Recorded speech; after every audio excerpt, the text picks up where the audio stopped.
J. Cole. J. Cole, the off season. What was he doing in the off season? Was he practicing? Because his second game, he wasn't. Sorry, let me just play the videos. J. Cole for the jumper and airball. Let's see. J. Cole for the and airball. Yep. So hoop dreams, right? What's the problem? Hoop dreams. Yo, have you ever seen Above the Rim, that movie with Tupac? Yeah. Yo, that movie makes you want to play ball. Straight up. Straight up. I feel like during the off season, J. Cole, other than writing and producing, he watched a lot of Above the Rim. And he got really hype and was like, yo, I could do this for real. And he realized, no, this is not a movie. This is real life. And that's what happens. What are your thoughts here? That's not what happens, man. This is what. Listen, every basketball player in their life has shot air balls, and when you go from just playing in your backyard or playing however you were doing and training with whoever you were training in a gym, and then you go to whatever, it's not the NBA, but it's a professional basketball league. These guys have to be more talented than other people to play in the league at some level. You know, when you go there and you get the spotlight, you know, all eyes on you. Sometimes you get a little bit nervous. Sometimes you shoot a little bit off. Sometimes you may miss a layup. You know what I mean?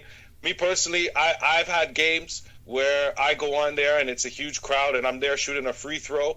And normally I'm a really good free throw shooter, but I get in my head and I've shot back-to-back air ball free throws. Back-to-back air ball free throws. One of the most embarrassing things you can do, unless your name is Shaquille O'Neal.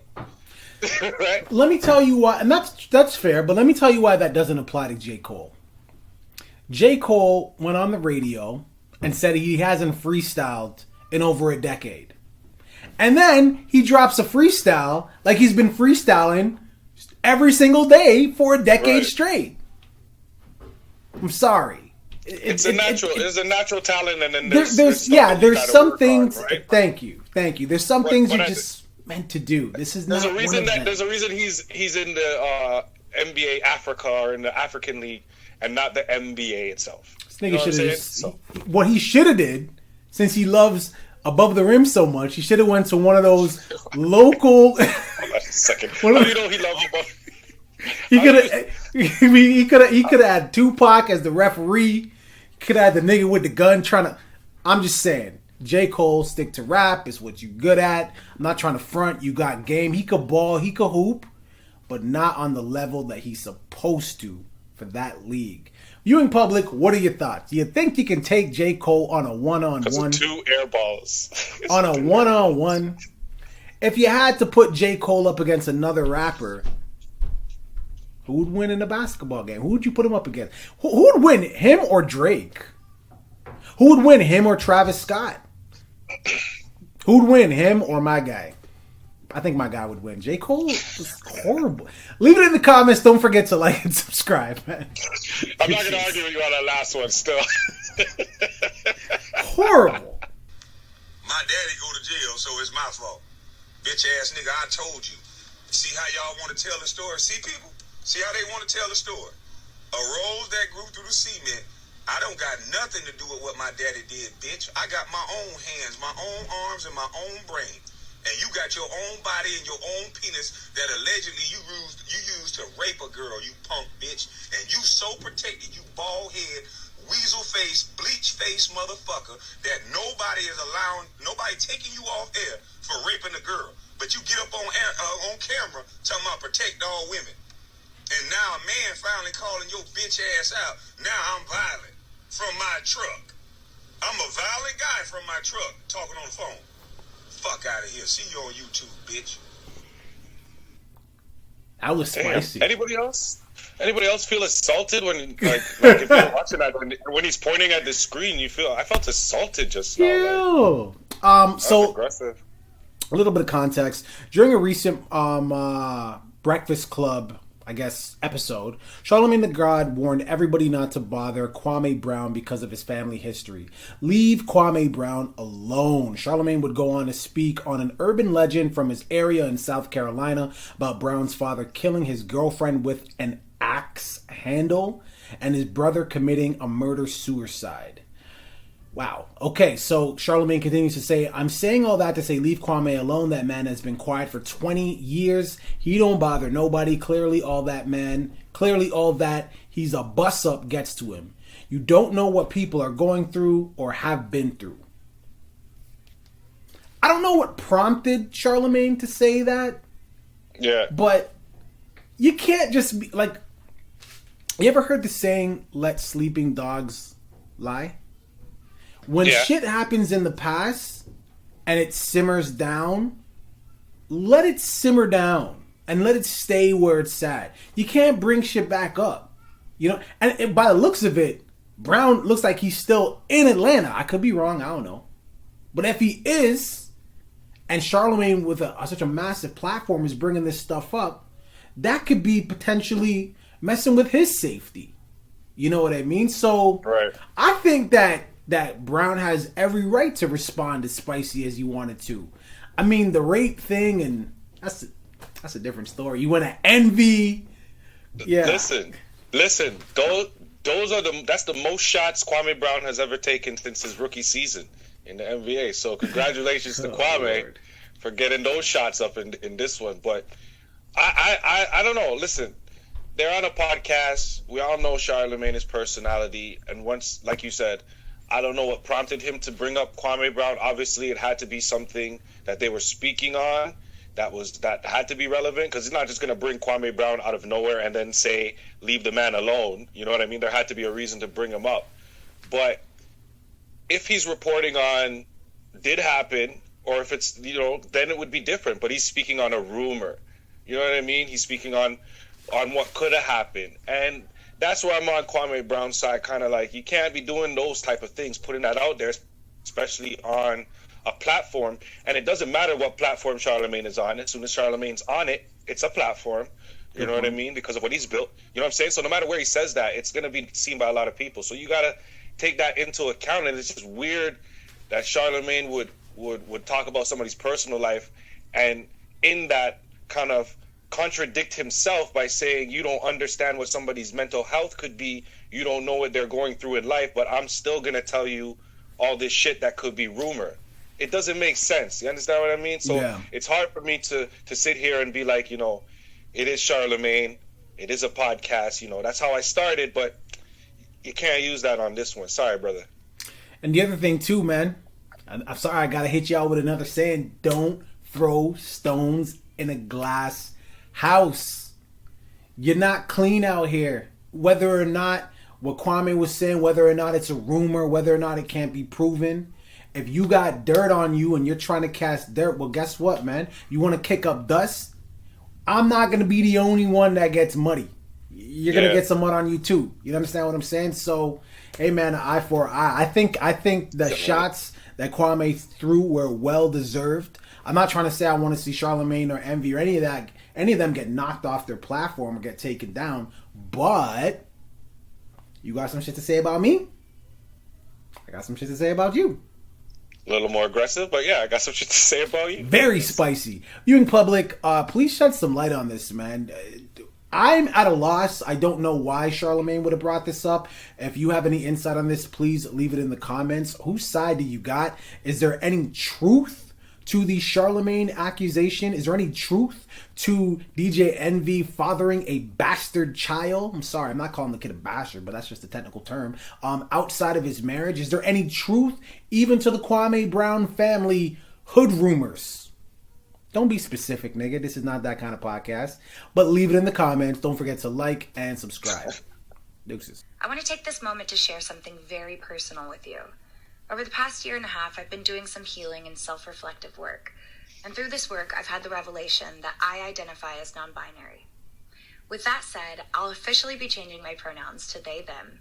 I feel that this best represents the fluidity I feel in my gender expression and allows me to feel most authentic and true to the person I both know I am and still am discovering.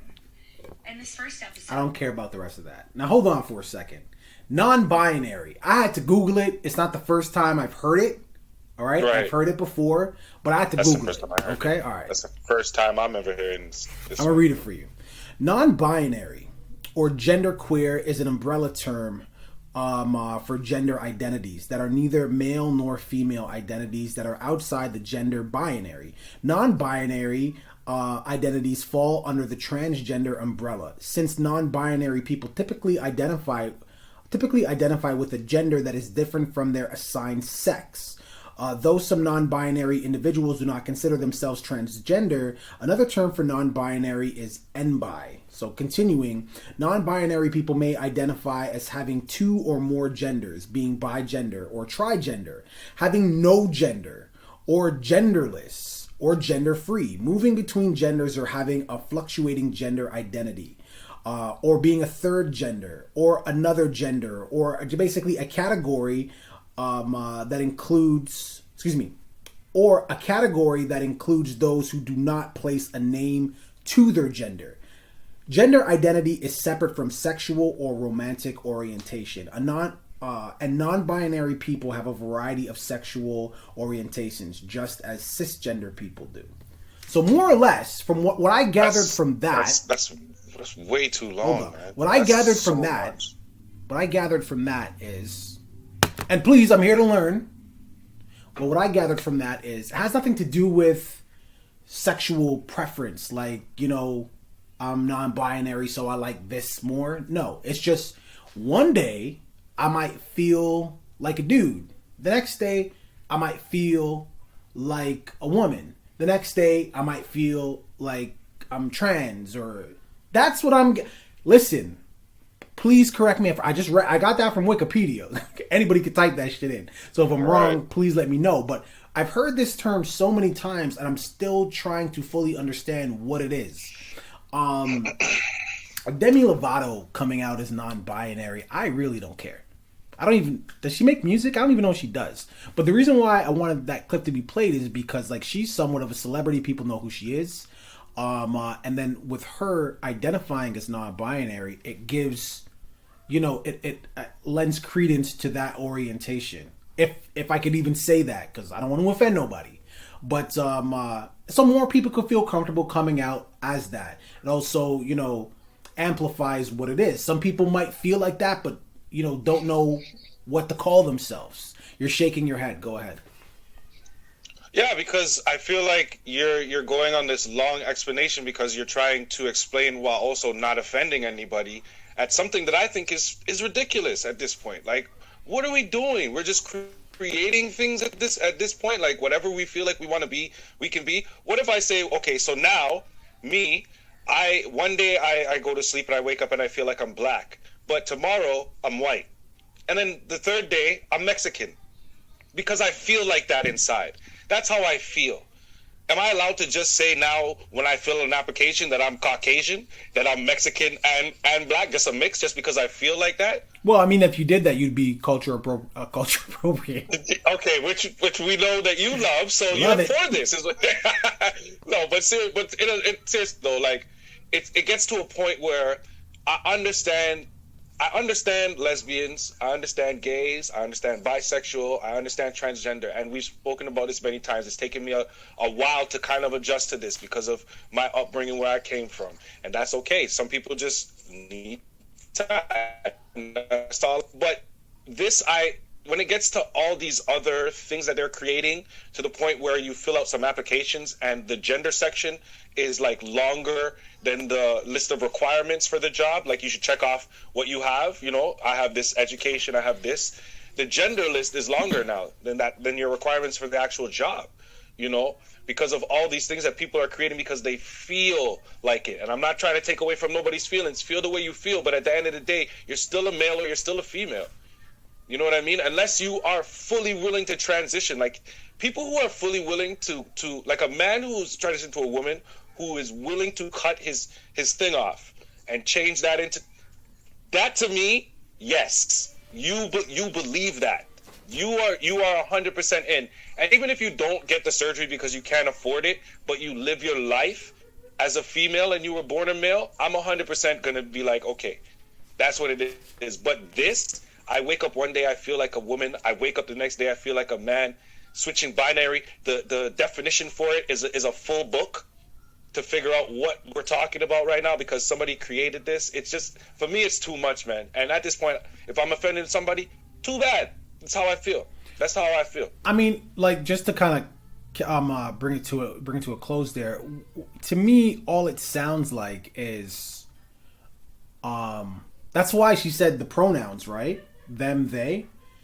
Yeah. It's just, it's just like, okay, if you're a woman, right, and you're married, you say Mrs. da da da. If you're not married, is Ms. da da da da. Right. It's just the title before the name. That's really all it is. It's from, and again, I could be wrong. I'm here to learn, but that's really what it sounds. It's just the title before it is. So that's why, the title before the name. So that's why it's, when you see, if I identify as non-binary, it's not, yo, my guy or my girl. It's it's them or they. It's not. So you would be like, where? So instead of saying where is she going, you'd be like, where are they going? Yeah. Like you're talking about because they is plural, right? More than one. Them is plural, right? More than one. Yeah. So that's essentially what I'm trying to pick up here. But anyways, still silly. But thank you. Viewing public, what are your thoughts here? Demi Lovato is non-binary. Sounds like a computer code. Sorry, keep going. And like I said, I don't believe God makes mistakes. But if you think that, I support that. You could think whatever you want. That's up to you. You have that conversation when it's time. You know what I mean? Yeah. And I could be wrong too. I don't have a direct line to Japanese tomorrow. I don't have a direct line to the big homie. But viewing public, what are your thoughts on this? Leave it in the comments. Don't forget to like and subscribe. Also, if you're not respectable in your comments, the comments aren't going to go up. We're not blocking them. YouTube is blocking them. So keep that in mind too, all right? This guy's my hero, by the way. I'm waiting for your boss to call me. Fuck off and get in your car.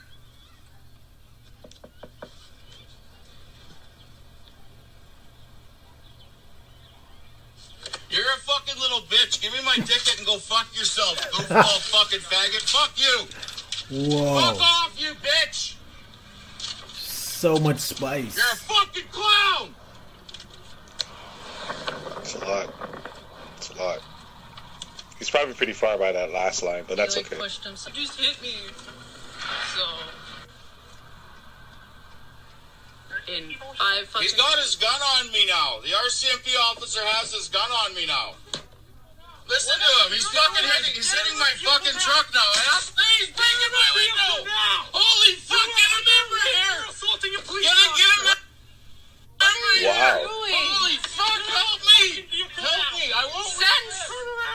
Send somebody now, please. He's got a gun on my husband. He's tripping balls. Send someone now. Help me!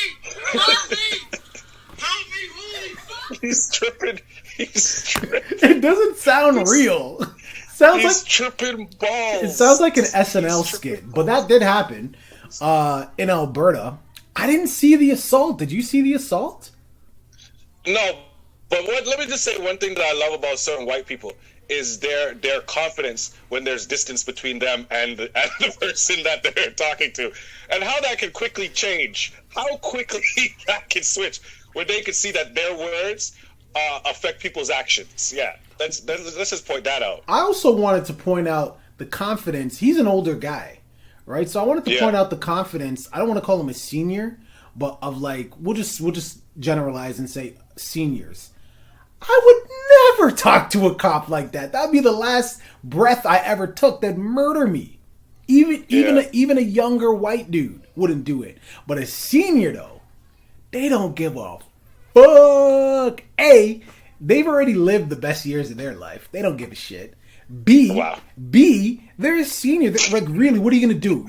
You're gonna push a senior on the ground. You're gonna hustle up. I'm a senior citizen. No one will ever take your side ever. I'm old, so they don't give a fuck. But the point is, where's the assault? I didn't see the assault.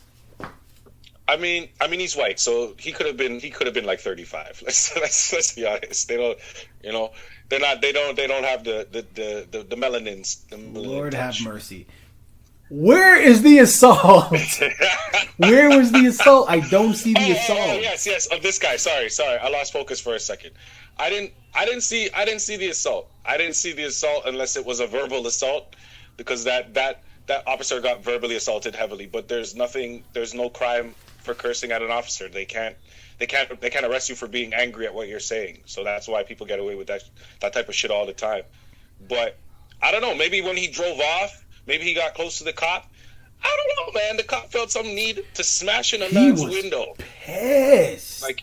I think he was just angry. Yeah, I felt like his pride was hurt.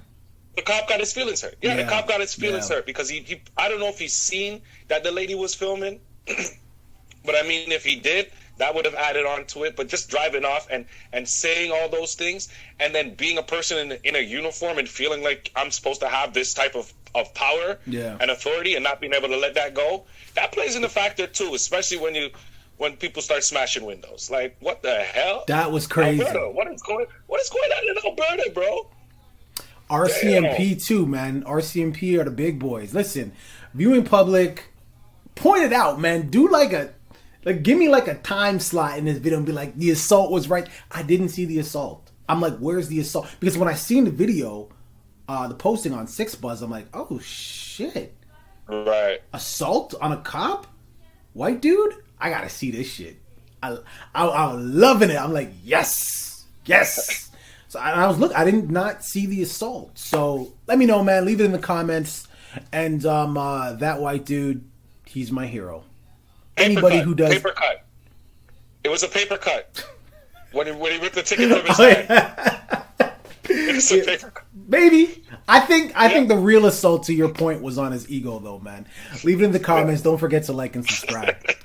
So as of Thursday, May 20th, the baby, not your infant, the rapper, the baby actually surpassed Drake. So the baby has accumulated 54,935,540 monthly listeners. That is and Drake, 52,591,008 monthly listeners. That means the baby is collecting 2,344,532 more streams than the CThaGod every 30 days. Yeah. Charlemagne said we were in the not so poppin' Drake era. I didn't see it, especially when Scary Hours 2 came out. Now we got this. Yeah. DreCey, I just want you to know, because I know that you watch our podcast, DreCey. I just want you to know that this guy is a big fan. He knows exactly what's about to happen when I say what's about to happen. And CLB is about to come out, right? When CLB drops, we can forget about all these talks about who's the most monthly listeners. Congratulations, the baby, on your few months that you have until that drops. Enjoy it. Go out and party. Pop you a bottle. But as a representative of the city of Toronto, you know, I got a rep for the CThaGod, and all day, all night, I know exactly what's about to drop. So, you know, it is what it is. It is what it is. It was bound to happen at some point. Somebody had to beat him for a little bit, you know. Obviously. I'm just wondering if to do it at some point. I'm just wondering if Drake even cares. I'm just wondering if he doesn't mean cares. the air is. No. He was at a Lakers game. He was at a Lakers game. I know, but not when I say I wonder if he cares, not because he's like, oh, when CLB drops, game changer. No. I just wonder if he even cares anymore. That somebody like passed him in something? Yeah. I wonder if he even cares. When you have the title of everything, and most recently he was named Artist of the Decade by I forget the name of the magazine. It's popular. I just forgot the name of it, but he was named Artist of the Decade. I mean, Billboard records. I mean, he's got his Grammy. You know, chart topper, on top, highest paid, crazy house, Raptors fan. I don't know why I throw in random Toronto shit all the time, but I just feel it's necessary. You know what I mean? Well, the baby, I gotta be honest with you. I think I've heard about 3 of your verses, so I can tell you of your entire catalog, features and all. So I can tell you that I am definitely not one of those.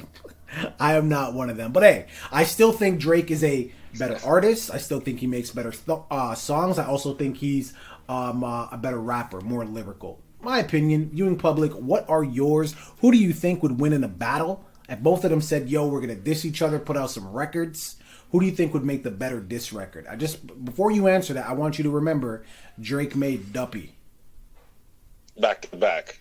Back to back sucked. Drake made Duppy. Now we're just going to get comments about, now this whole video is going to be about back to back. You just flip the whole comment section. Okay, well, all right. Well, what diss record was better, back to back or Duppy? There we go. Let's. He doesn't know what he's talking about. Leave it in the comments. Don't forget to like and subscribe.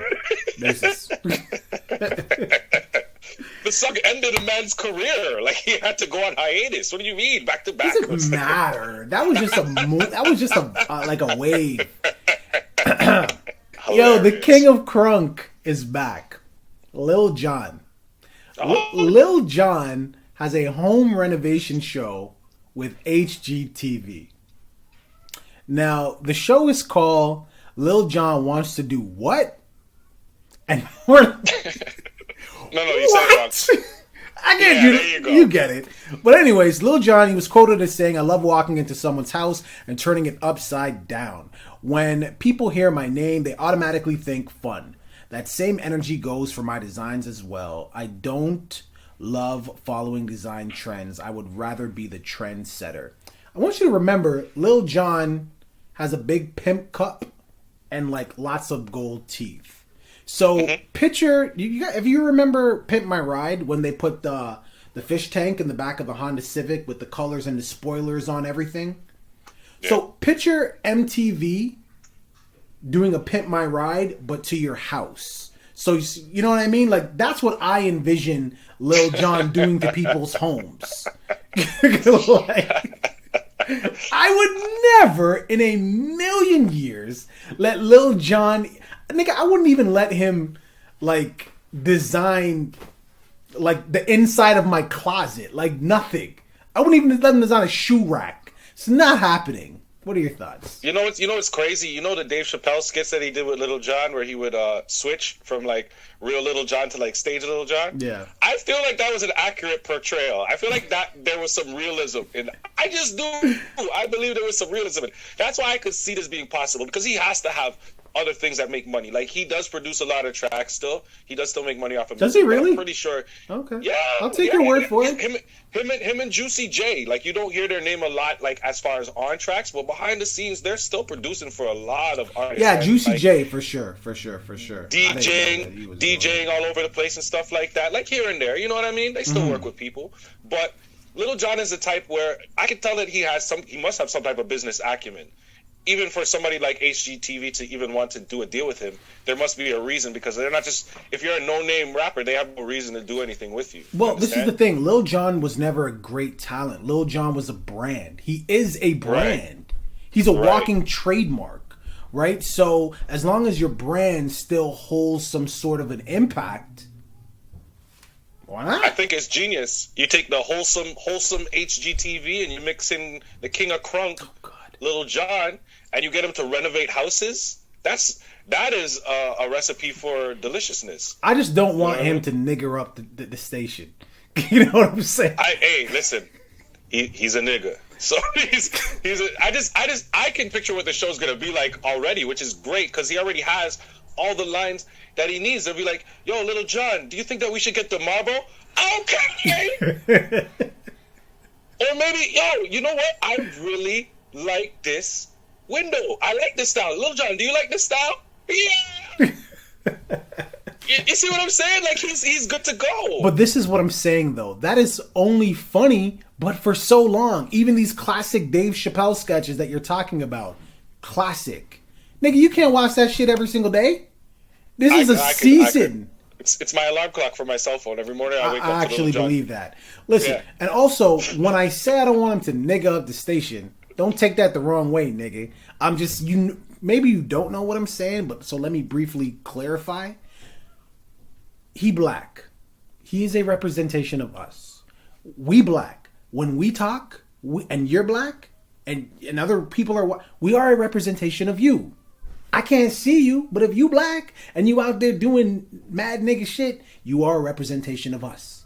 So you understand what I'm saying? Yeah, all you're saying is you want, if he's going to be on this show, you want to see the real Little John and not the circus clown. I don't even care. I don't even care if he's a circus clown. He's a brand. That's his brand. Be your brand. What I'm saying is, if you're going to do a home renovation show, don't be the token black guy. Have real ideas. Yes. You know what I mean? Like good shit. Don't just be like, hey, we have a TV renovation show. Can we just get a funny, crazy looking black guy on it? Yeah, Lil Jon. Lil Jon, we don't care about your input. Just shut the fuck up until we need you to say, yeah. Like, no. Like, be serious is all I'm saying. Viewing public, are you excited about this show? You're going to watch it? I am. And I hope to God I'm not embarrassed. Leave it in the comments. Don't forget to like and subscribe. Deuces. Universal Hip Hop Museum is inching closer to its grand opening.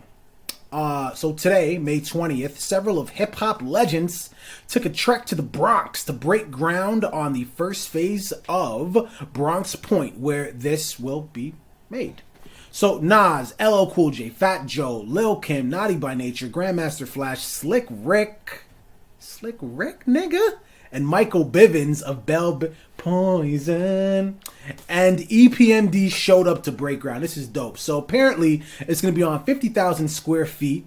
It's a part of a $349 million project alongside the Harlem River waterfront. Bronx Point's first phase promises to deliver 542 units of permanently affordable housing. That is fire right there. Approximately 2.8 acres of publicly open space. It will also provide an array of cultural and community-focused programming, including, obviously, the museum, an early childhood space run by Bronx Works, and outdoor science programming run by Billion Oyster Project. So this is beautiful. It incorporates hip-hop, and hip-hop is not just, yo, check it. It's a part of our culture. It incorporates that. It incorporates affordable housing. It incorporates open space, 2.8 acres. We can take your kids, get physical. It incorporates early childhood education so you can bring your kids. It incorporates science in Harlem. This is amazing. This is incredible. How could you be against this? Beautiful. I think it's a great thing, but what I took away from this, side note, is Nas becoming the new mogul of hip hop? Is Nas been the mogul of hip hop? Nas been that. No. I think everybody looked at Jay-Z and Diddy as the moguls of hip hop for a really long time. You know why everybody looked at them? Because they make loud money. Nas makes quiet money. That's the difference. But that's the thing. His investments that he made were quiet until they weren't quiet anymore. That Coinbase deal is no longer quiet. We know about it, and he's embracing it. And Uber, he got into Uber or some other thing.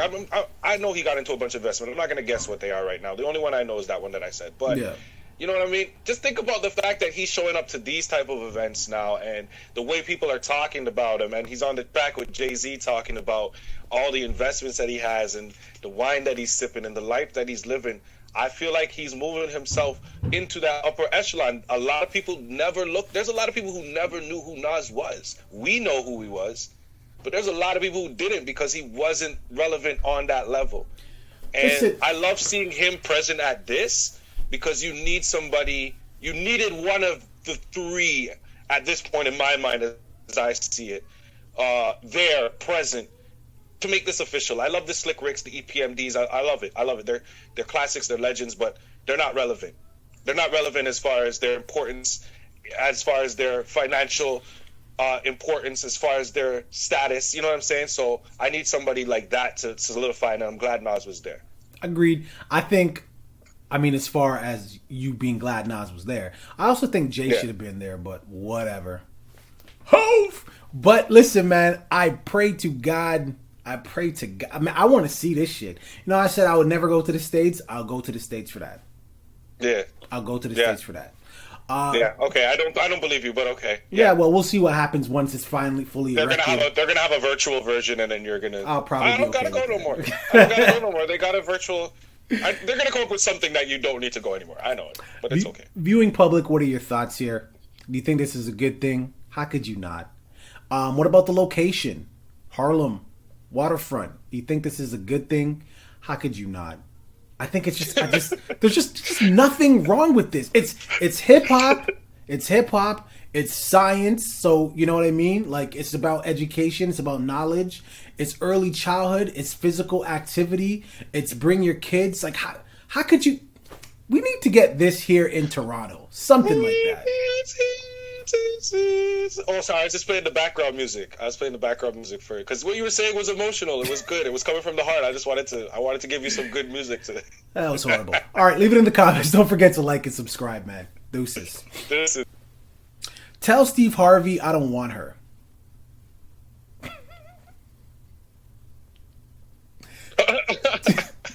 I don't know how to. Sorry. I'm pretty sure that's most people's reaction. What? Nah, man. This is all over Twitter right now. Black Twitter's having a field day with this. Future dropped a bar in a new record. Tell Steve Harvey I don't want her. Obviously talking about Lori Harvey. Now, okay. I mean, they were all boo-booed up, right? And then, is this how you do it, though? Like, really? Just put you in that space. These are two. You're a public figure. You're famous. You're dating another famous person. I haven't really heard any issues with them. They haven't been showing up on my timeline with drama, with any spice. Mm-hmm. So I'm assuming this is the end of that chapter. But is that how you do it? Is that how you let the world know? It's one thing to say something negative about the female. It's another thing to incorporate the parents. Like, imagine you had an ex, and your ex, you guys broke up, whatever, it was messy, and your ex went on social media, and she started adding your mom and your sister and your cousin, be like, yo, this is a fuck nigga, I feel so bad he's in your... That is unnecessary. Yeah. I'm just saying, that's messy. I'll tell you something, man. When you have a guy who's used to breaking women's hearts, and then he gets a woman that breaks his heart, that shit lingers in your system for a long, long fucking time. And that's exactly what's going on with this guy, because I can tell you one thing. Lori Harvey been done with Future. Been done. Past tense. You see her life right now? Come on, man. She with Michael B. Jordan. She's living that good life. She posting all the time. People love her. She got plenty of friends. She doesn't care about this guy. The Future has like 20,000 baby moms. Do you really think she wanted to join that list, bro? Come on, man. She good. And Future's mad. Future's mad because he's used to being the one to break hearts. He's used to getting with the girl and going out there and doing his thing. It's a good point. Clearly, he's out there doing his thing, right?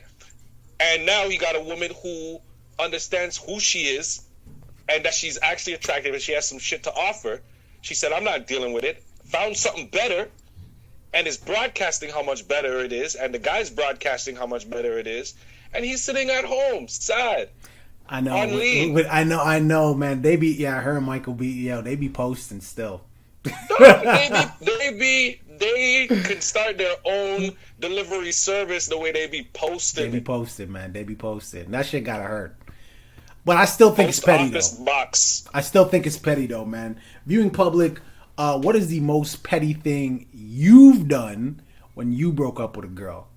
Man, I've done some petty shit. I told you, man. I can only imagine. My petty game is fire. I remember going to one of my ex's workplaces with another girl.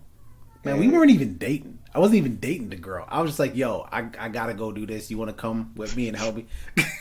I went into her workplace with the girl. Yeah. It was bad. Petty, bad. Petty. But... I would ask you. You wanted to be helpful. You wanted to be helpful. I would ask you, but you never share. What's the most petty thing you've done? I'm not that dude though. That's the thing. I'm really not. I'm more. My pettiness is silence. That's as petty as you can get. Because when people break up and all that shit, both sides just want to get attention from the other side because they're both angry. The worst thing you could do is give no attention to somebody who's craving it. Man, starve somebody. I know. That's boring. You're so grown. You're so grown. No, that's just boring. You're so grown. You're boring. Yeah, well, you're boring. Shit. I know I'm piercing hearts. Viewing public, what's the most petty thing you've done to your ex? Leave it in the comments. Don't forget to like and subscribe. Deuces. Thank you guys so much for watching that video. Don't forget to comment, like, and subscribe. Yo, Chris, we got to 200 subscribers, man. Finally. You know what I'm saying? But we don't want to stop there. We have a new goal. The new goal is 500 subscribers. So what I need you to do, I need you to like these videos over here. I need you to subscribe. Right here, man. Two guys doing the podcast, man.